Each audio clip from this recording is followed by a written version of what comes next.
Bonjour et bienvenue dans Bonjour chez vous.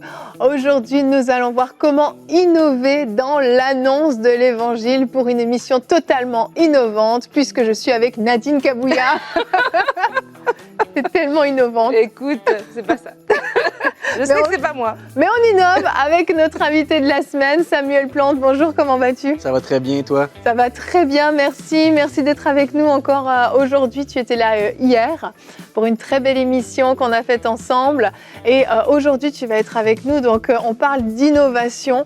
Et je l'ai dit un petit peu hier dans la conclusion, mais je pense que tu es quelqu'un, tu fais partie de ceux qui ont innové dans l'annonce de l'Évangile, vraiment, au travers de ta plateforme Ça me parle, dont vous allez parler tout à l'heure dans la rubrique Culture et Médias. Culture et Médias, on va présenter cette plateforme Ça me parle. Il y a des gens que ça vous parle peut-être. On va faire quelque chose, la petite blague.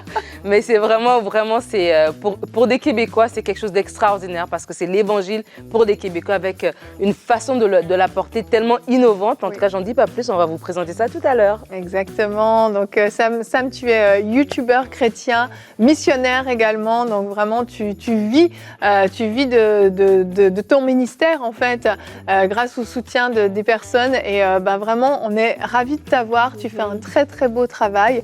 Et c'est un honneur pour nous de te recevoir aujourd'hui. Ben, merci, Evelyne. C'est moi qui est content de collaborer et d'apprendre à vous connaître davantage également. Avec grand plaisir. Bon, on va commencer. Je vais quand même dire que tu vas répondre à une question. Aujourd'hui, dans Pasteur, j'ai une question. Tout à l'heure, tu répondras à la question de Laure de France. On salue tous les Français qui nous suivent. Comment évangéliser quelqu'un qui se dit croyant mais non pratiquant? Donc, c'est la question à laquelle Sam va répondre tout à l'heure. Mais pour l'instant, on va commencer avec toi dans la pensée du jour.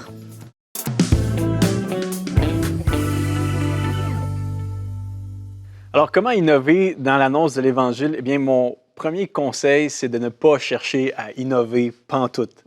La bonne nouvelle... Pas du tout, je fais la traduction. Merci pour les Français. Vous voyez, je suis vraiment québécois, là.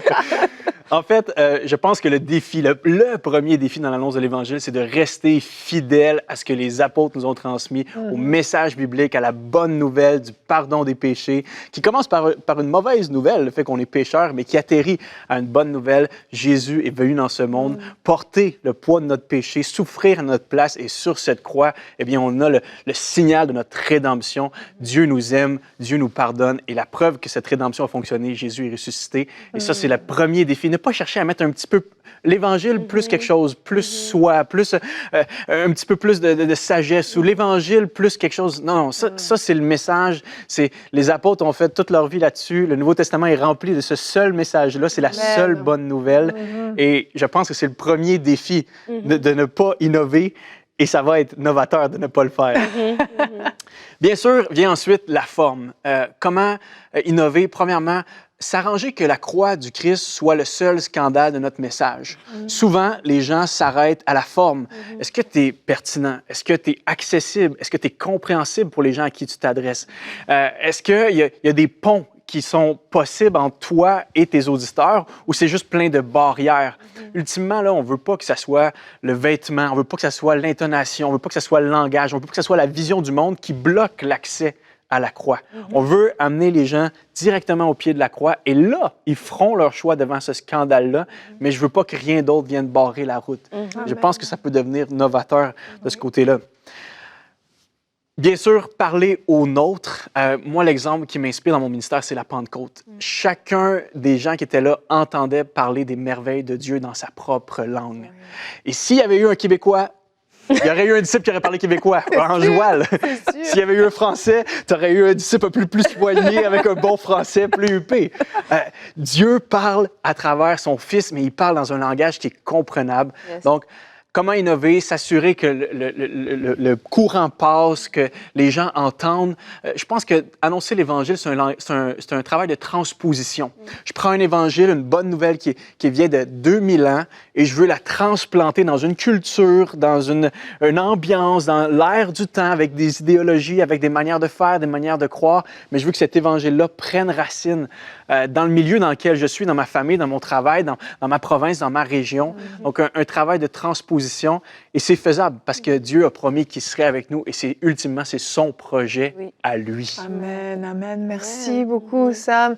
Alors, je ne m'attendais pas du tout à ça pour ta pensée. Et du coup, tu as innové complètement.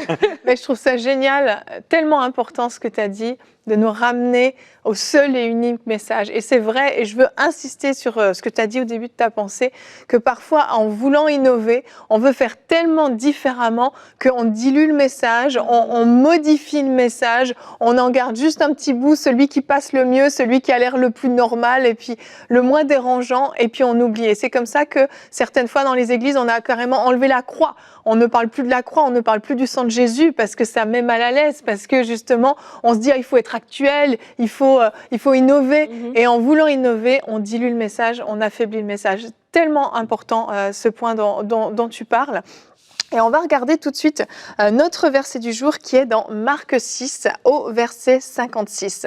Vous allez voir, ils ont innové, mais tout en gardant le bon message. Partout où ils allaient, donc on parle des disciples, dans les villages, dans les villes ou dans les campagnes, on mettait les malades sur les places publiques et on le suppliait de leur permettre seulement de toucher le bord de son vêtement, le bord du vêtement de Jésus. Tous ceux qui le touchaient étaient guéris.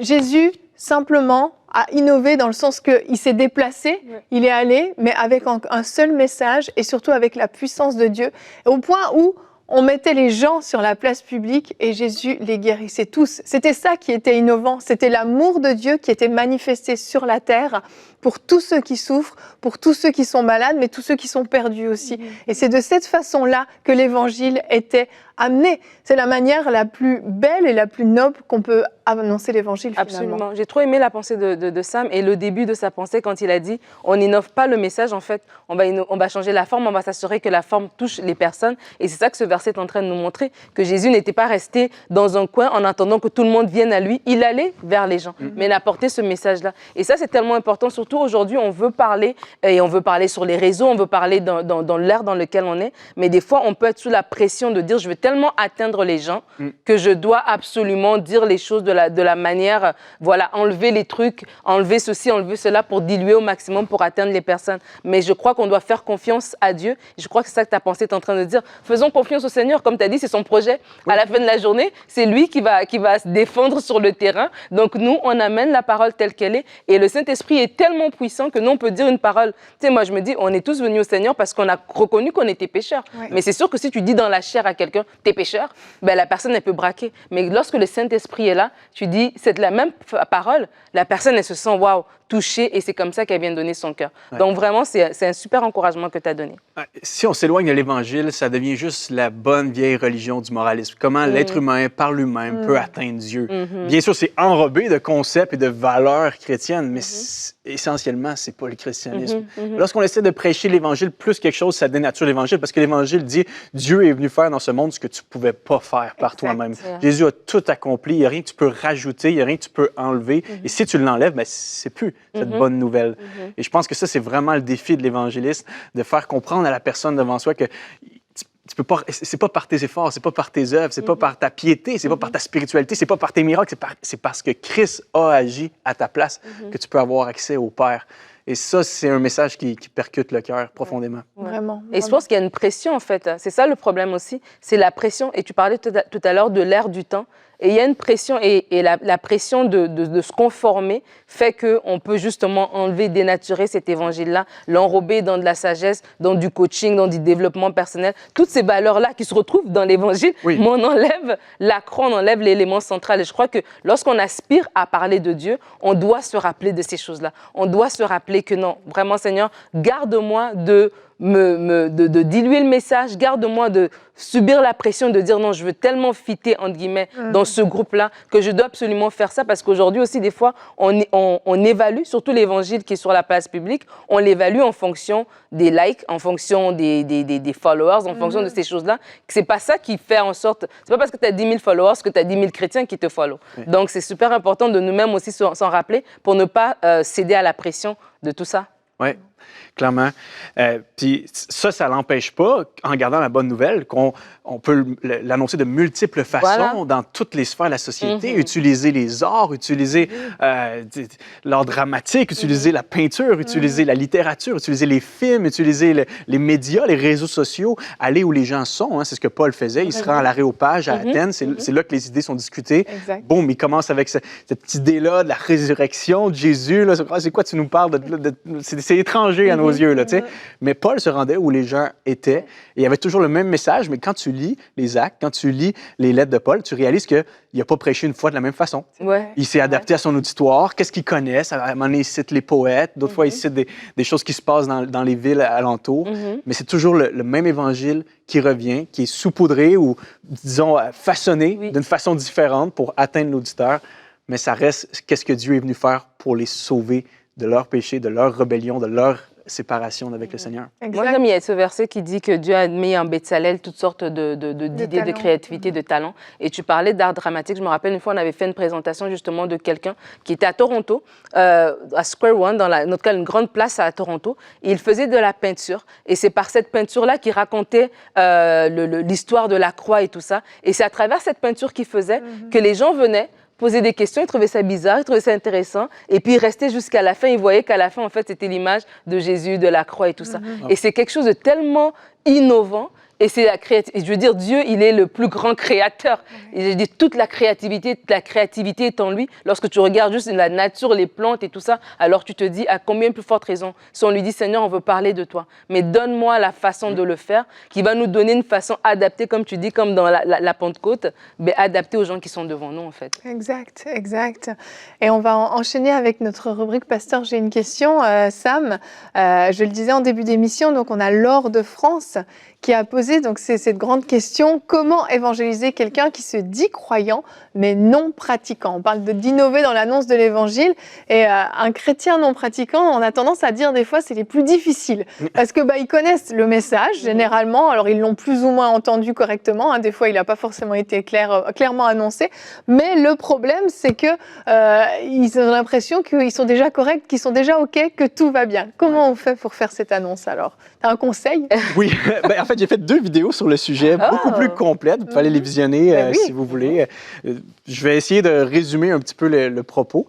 Mais je trouve que tu amènes une bonne piste en partant, Evelyne. Il y a déjà quelque chose de positif dans le fait que la personne veut, au fond d'elle, se dire croyante, mais ne veut pas assumer le fait de dire je vais pratiquer. Et souvent, ce qu'on entend par ça, c'est aller à l'église, tout simplement. Et la personne se dit j'ai une sympathie pour le Dieu chrétien, l'histoire religieuse du christianisme, mais le fait de me lever le dimanche matin pour aller mettre les pieds à l'église, ça, on en reparlera. Mais déjà, j'aime bien rester sur le concept, là, parce que c'est vraiment une idée qui circule comme si elle était acceptable au niveau de la logique, d'être croyant, non pratiquant, mais ça ne marche pas. Dans la vie, là, quand on croit vraiment quelque chose, on pratique en conséquence. Si j'arrive chez Subway, je ne sais pas si on sent en France, là, ou peu importe où vous nous regardez, chez McDo, et je suis convaincu que le McCrocket est meilleur que le Big Mac, eh bien, quand je vais arriver pour commander, je vais prendre le McCrocket. Si mon GPS me dit tourne à droite, je vais tourner à droite si je le crois. Donc, la croyance est suivie de près toujours par la pratique. Et lorsqu'on ne suit pas dans la pratique, bien, on est soit qualifié d'insensé ou d'hypocrite. Vous voyez? Même au niveau logique, croyant, non pratiquant, ça ne marche pas. Croire sans pratique, c'est comme faire du vélo sans pédaler. Tu n'avances pas. Il n'y a pas de mouvement. La vraie croyance engage toujours un mouvement complet de l'être. Ce que tu crois, ce que tu aimes, ce que tu chéris, ce que tu adores, pour prendre un langage biblique, tu finis toujours par emporter le fruit. C'est encore le langage biblique. Hein? Jésus dit, si vous demeurez en moi, vous allez porter du fruit. J'aime quelqu'un qui a dit, lorsque le cœur a confiance en quelque chose, l'esprit le justifie, les émotions le désirent et la volonté finit par le réaliser. Et je pense que c'est d'autant plus vrai dans notre relation avec Dieu. Je ne veux pas vendre le punch, là, mais des croyants non pratiquants, ça n'existe pas. C'est ça. Tu as des non-croyants non pratiquants et tu as des croyants pratiquants. C'est vraiment les 2 catégories bibliques qui existent. C'est vrai. D'un côté, lorsque une personne est régénérée de l'intérieur, qu'elle décide de suivre Jésus, qu'elle est habitée du Saint-Esprit, eh bien, il va y avoir des fruits pratiques qui vont être démontrés dans sa vie. Et si ce n'est pas le cas, eh bien, il faut remettre en question son allégeance de cœur, sa vie spirituelle. En fait, il existe juste une catégorie de personnes dans la Bible qui croient sans pratiquer. Vous voulez savoir c'est qui? c'est les démons. Les démons, Ouais. oui. Eux autres, ils croient très bien. Ils ont même une meilleure théologie que nous. Satan est le plus vieux théologien de l'histoire, mais il n'en a rien à faire de la pratique. C'est vrai. Lui, il s'en fout de la pratique. Il est complètement rebelle, hostile à Dieu. Donc, C'est peut-être qu'on ne veut pas se retrouver dans cette catégorie-là. Effectivement. Bon, je ne commencerai pas par ça dans mon évangélisation, mais ça peut... Point numéro 1, traitez-le de démon. c'est ça. Non, non. Mais c'est quand même intéressant de se dire que les apôtres n'auraient jamais conçu ce concept-là de croyant non pratiquant. C'est une idée complètement étrangère au Nouveau Testament. De croire quelque chose, mais de ne pas le pratiquer, c'est plutôt une excuse pour dire, finalement, je ne le crois pas tant que ça, fait que je n'ai pas envie de le pratiquer. Et là, c'est sûr que ça peut amener beaucoup de discussions sur l'Église. J'ai souvent l'impression que quand les gens jettent cette petite phrase-là, je croyais non pratiquant, en fait, ce qu'ils veulent dire, c'est j'ai tel problème avec l'Église, j'ai telle blessure. Et là, je trouve que c'est une bonne façon d'examiner puis d'aller plus loin. Puis parle-moi de ton histoire, ce que tu as vécu un petit peu. Et là, on est appelé à mitiger un peu le rôle de l'Église dans tout ça, des fois même à demander pardon en tant que chrétien pour ce que l'Église a fait. Mais de l'autre côté, la réponse biblique est quand même claire. En fait, l'invitation biblique est quand même claire. Croyez et vivez. Dans le Nouveau Testament, comme dans l'Ancien Testament, c'est ce même choix-là qui est mis devant l'être humain. Croyez et vous vivrez. Jésus va le dire, si quelqu'un a soif, qu'il vienne à moi et que celui qui croit en moi boive, car des fleuves d'eau vive jailliront de lui. La croyance mène à une vie profonde, riche avec le Seigneur, remplie de bonnes œuvres, de bonnes actions. Et c'est pas... Souvent, on veut s'éloigner de la pratique parce qu'on pense que c'est une pratique étourdissante qui alourdit le cœur, mais les commandements de notre Seigneur sont bons, sont vivants, ils viennent nous vivifier. Et quand on les met en pratique, quand on aime, quand on se dépasse, quand on se sacrifie, ça fait juste de nous quelqu'un d'encore plus humain, d'encore plus vivant. Donc, c'est vraiment pas une pratique qui est comme un esclavage, mais au contraire, c'est un chemin de vie étroit, mais ça reste un chemin de vie qui vaut la peine d'être emprunté, de croire et de pratiquer. Amen. Merci beaucoup. Donc, si je récapitule, vraiment le grand conseil que tu donnes, c'est de faire réaliser à la personne que déjà, à la base, il y a quelque chose qui ne marche pas quand on se dit croyant, non pratiquant. On peut démolir ça avec amour, avec douceur, bien entendu, et puis s'intéresser plus à la personne qu'à la religion, en fin de compte. Je pensais que tu allais résumer en disant, je résume en disant que quand tu vas au McDo, il faut que tu prennes le McPocket. Non, t'as pas compris. Non, prenez le Big Mac, c'est meilleur. Merci beaucoup pour cette très bonne réponse. Tu l'as dit, tu as 2 vidéos où tu as traité ce sujet de manière un petit peu plus large, qui peuvent même peut-être être envoyées, j'imagine, à des personnes qui se disent croyantes non pratiquantes. Ça fonctionne aussi. Hein? Oui. Puis les 2 se suivent très bien, le 1 et le 2. Super, donc vous pouvez aller sur sa chaîne YouTube, dont on va parler dans un tout petit instant, pour pouvoir aussi voir ces vidéos, puis éventuellement les partager. Donc on va enchaîner avec notre rubrique Culture et Médias.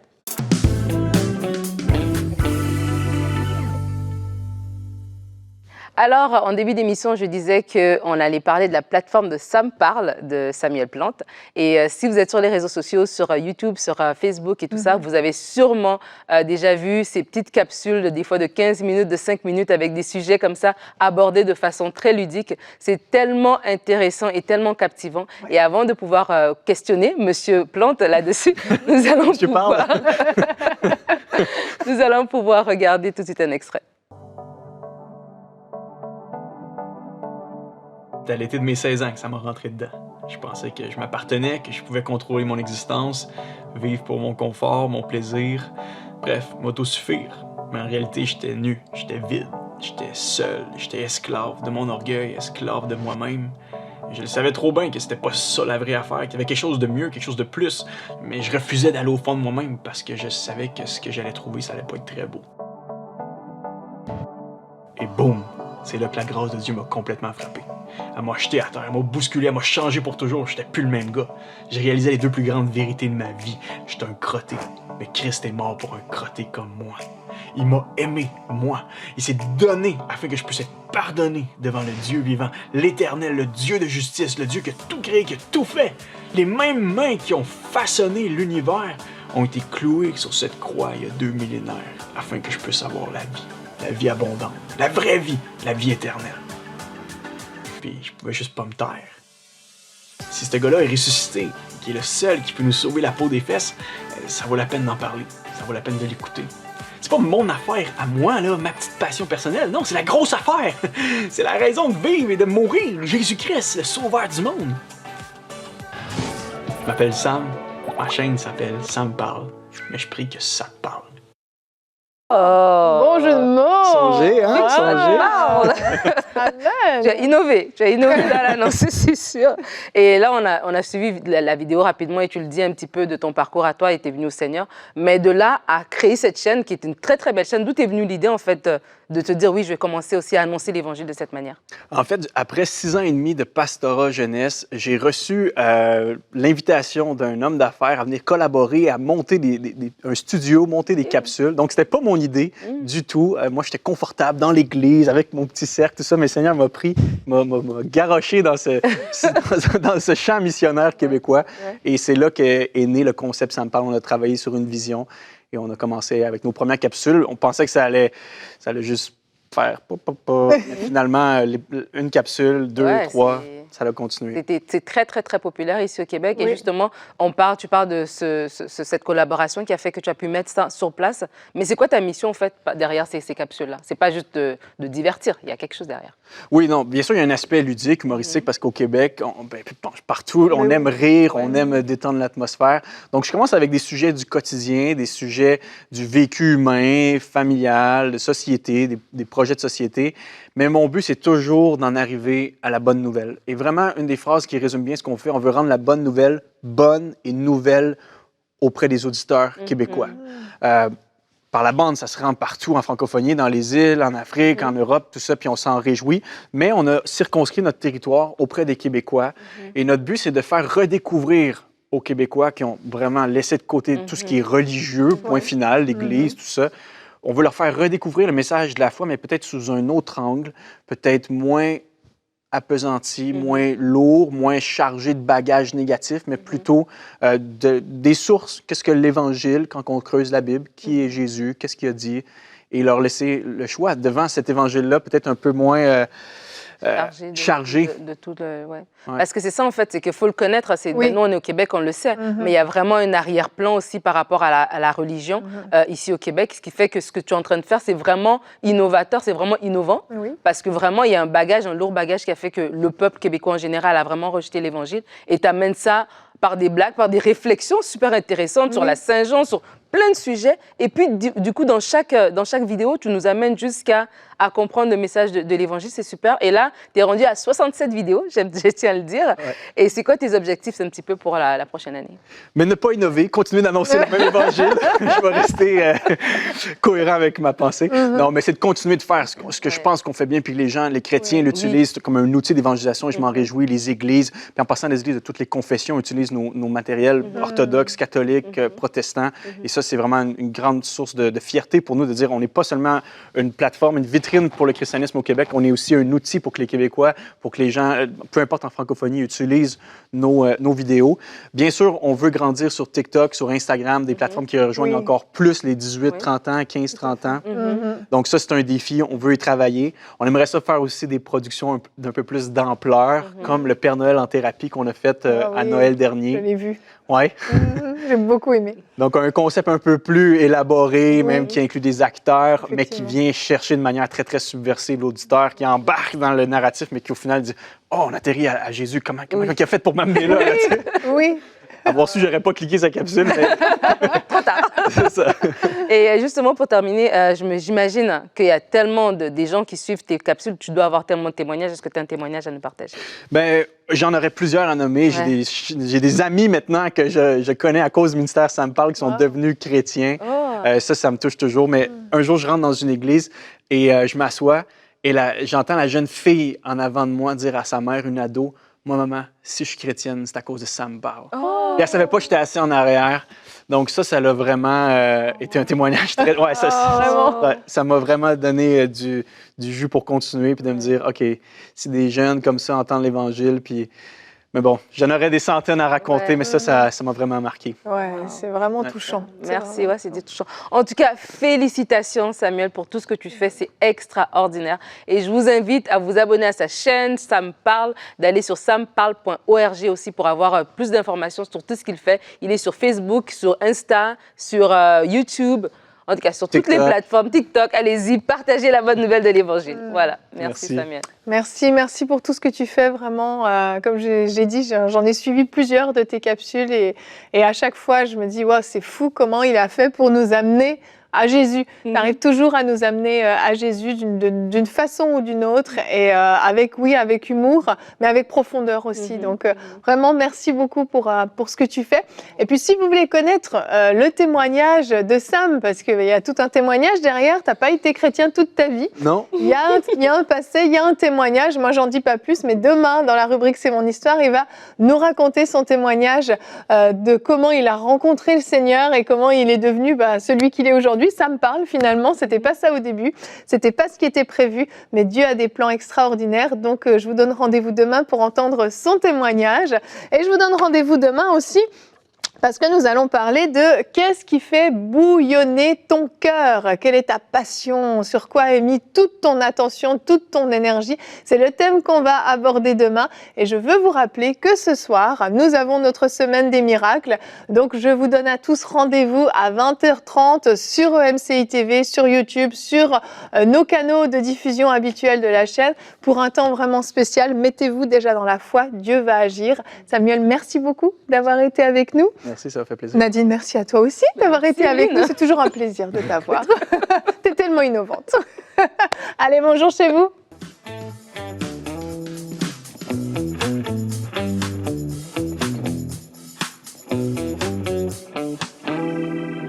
Comme vous le savez, une des missions de MCI est d'enseigner le peuple francophone à travers les médias, et c'est exactement ce que nous désirons faire avec la toute nouvelle émission d'enseignement quotidienne Teach, et également à travers EMCI Academy. Tout ce qui reste à faire, c'est d'équiper le Studio B, là où je me trouve en ce moment, et vous pouvez nous aider en devenant un des 5000 sommeurs en vous connectant sur emcitv.com/5000. Vous allez être une bénédiction non seulement pour ce ministère, mais pour tout le peuple francophone. Que Dieu vous bénisse et merci à tous les sommeurs qui soutiennent cette œuvre. Semons dès maintenant pour vivre une grande moisson à travers les projets du Centre EMCI. Pour faire votre don, rendez-vous sur emcitv.com/5000. Vous pouvez donner en une seule fois ou en plusieurs mensualités.